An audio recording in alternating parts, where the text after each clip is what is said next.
My name is Matthew Forbes, and on behalf of myself, Antonio Mourinho, and Thomas Madison, we're presenting this poster with the GSU entitled Streamlining Genomic Surveillance for Malaria, Parasites and Vectors.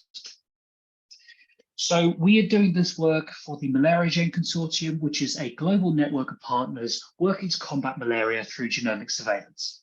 The GSU functions as the coordinating hub for Malaria Gene, and we focus on helping partners to sequence samples and perform bioinformatics analysis. And in this poster, we detail our pipeline ecosystem for our malaria bioinformatics pipelines.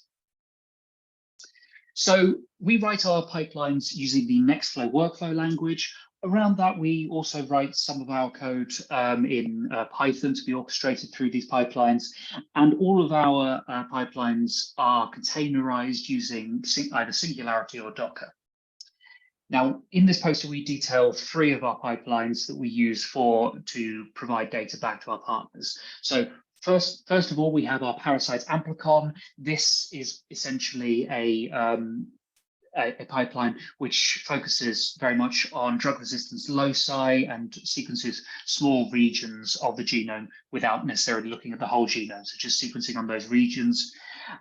We also have our Parasite whole genome pipeline for whole genome sequencing of Plasmodium samples.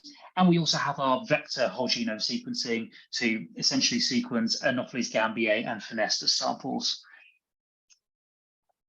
So in terms of our pipeline, for the majority of our samples are sent to us from in-country partners and essentially received into the Sanger Institute, and we will sequence them and then perform downstream bioinformatics analyses and return that data. The exception to that is that some of our partners for the Amplicon, for the Amplicon pipeline, actually perform their sequencing in country and then send us the data to perform the bioinformatics analyses.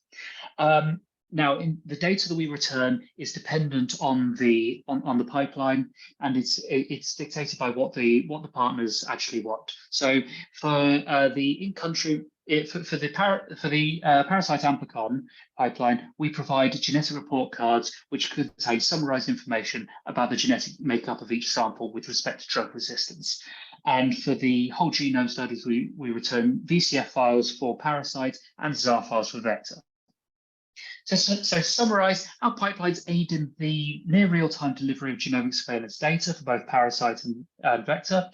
This data aids partner countries in outbreak tracking and planning public health interventions. And finally, our experience in genomic surveillance has also supported the GSU to expand into respiratory viruses.